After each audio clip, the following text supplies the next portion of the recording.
Hello and welcome to Ed of the Darkroom on Adorama TV. I'm Ruth Medjber and today I'm back chatting to Lisa Griffin all about her production techniques. Thank you so much for sticking with us. So if you wouldn't mind talking us through your post-production techniques, because I'm looking at those images and I'm like, there's no way they're raw. They're not just straight off the camera, right? No, they're not. Tell us a little bit about how you create. I know, wouldn't it be fabulous if we could create those fantastical pieces like in real life? Tell the camera, okay, I want purple. Yeah, it's not purple, I want purple, make it purple. So how do you do that? How do you create these things? Well, obviously you have to start with the raw image. I bring it into Bridge, bring it over to Camera Raw, kind of adjust it. Sometimes I get my white balance wrong, that's okay. Everybody does it. Yeah, white balancing is tricky when there's a big waterfall and there's all these mixed light sources. Yeah, when you don't have time to adjust the white balance, you just shoot and then worry about that later. Cool, that's why we have technology. Yeah.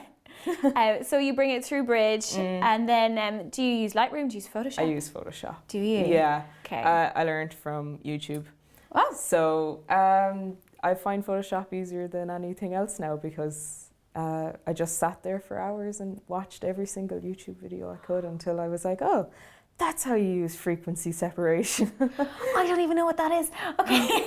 You should Google it or something. I need to dedicate a few hours to YouTube tutorials then. So you're self-taught in Photoshop? Yeah. Fantastic. And what would you say are like your main go-to tools to create the kind of like floaty ethereal type scenes that you use? Well, sometimes like the model could be perfect, but the dress could be over there and I want the dress here. So usually I'd see how the model looks. Then I'll go through all my images and say, okay, well the dress looks really good here. So I'm just going to cut the model in and put it in here. And then I would do a little skin retouch, maybe fix up the background a bit. And then I kind of go straight into the colours. And yeah, I would mainly use like selective colour, curves. I like my images to kind of look a bit flat like paintings, but I still want them to be 3D. So I kind of bring up the shadows just a little bit just to bring that little element of painterly feeling into it. And then I kind of go to town with the colours. Wow. I could spend a lot of time editing pictures just for the colours, so I would go into selective colour and like individually play around with each colour and then curves and everything. You spend a lot of time on your computer, don't you? Yeah, spend more time on my computer than I do shooting. I think that's general for everybody. Yeah. So like say one of your Icelandic images, so the one, you know, the girl with the big blue dress in front of Skogafoss, the waterfall. Yeah. How many hours of post-production would go into an image like that? Like on average, about 4 or 5 solid hours. Yeah. That's cool. A few coffee breaks. Yeah. Chill out for a bit. Yeah. Yeah. And maybe look at it the next day then and go, oh God, what did I do? And you go back. back and fix it. But they say that, don't they? You have to live with an image before you release it to the world. So you should live with it for a few weeks and kind of go, oh no, I was off my head when I did that. Like, I need to come back. turn off my computer and like, okay, I'm not looking at anything for 20 hours. Tell us then a little bit about the gear that you'd use on. So to say that workshop in Iceland, what would have been on site that you had access to? Yeah, so we had some flash photography. I used my Nikon D7000. Cool. And the main lens that I like to use for portraiture and fashion is my 85mm. Yeah. That's my favourite for portraiture and fashion, but when I'm kind of working with big landscapes, I'd usually use like a 50mm and stand a bit back and just get it all in the shot. But obviously it's a bit compressed. Yeah. But that's okay. I like to use my 50mm for kind of my fine art pictures. Wow. Yeah, I think the 85 is a go-to for most fashion photographers, isn't it? It's brilliant, isn't it? Yeah, and the D7000 is a good camera, isn't it? Yeah, it's really good. And then would you work in a studio when you're doing kind of indoor portraits, that kind of stuff? I hadn't really worked in studio until I started college this year. So 3 months ago was my first time really using studio and setting it up myself and stuff. So, but I'm going to Dunleary now, so my lecturers are like in and out and they're like, oh, let me show you how to do this. Do you know, they're really helpful. So I've actually started moving more towards studio photography for now, just kind of build up a portfolio and that and Yeah. see where that takes me as well.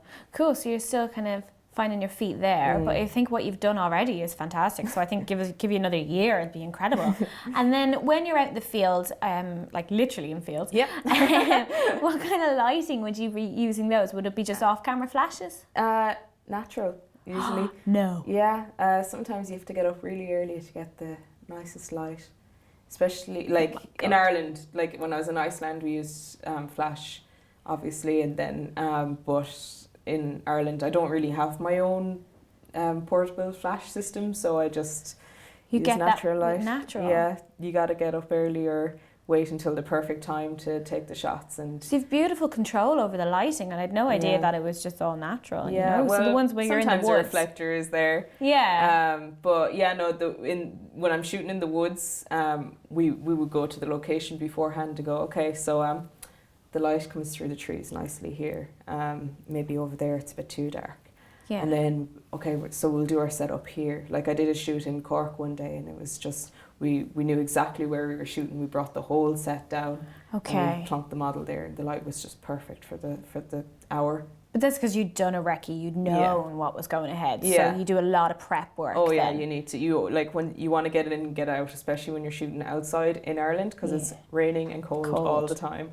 You don't want your model getting cold. Okay, so you have to be well prepared then. And then what about anything else that you might use? I mean, did I see like some smoke coming through? You did. Do you know those pellets that you can get for your fireplace to check to see if your chimney's working? No. Yep. eBay.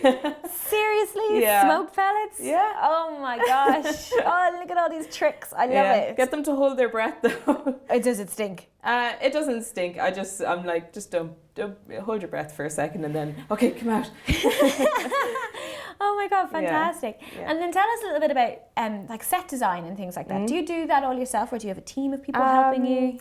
Myself and my makeup artist, really, she's a makeup artist, but I kind of call her my creative lady because she's like, oh, let's just throw everything on her and then take them off one by one and see what actually works.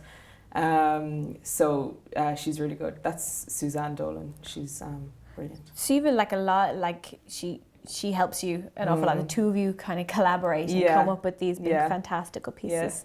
That's great. Is there anything else in the works coming up for you? Not at the moment, no. You're going to like dedicate your time to your studies and then become an absolute whiz at everything. Because if you can learn Photoshop that well and YouTube tutorials and you've been in the studio for 3 months, I think this time next year I'm not going to be able to get an interview with you.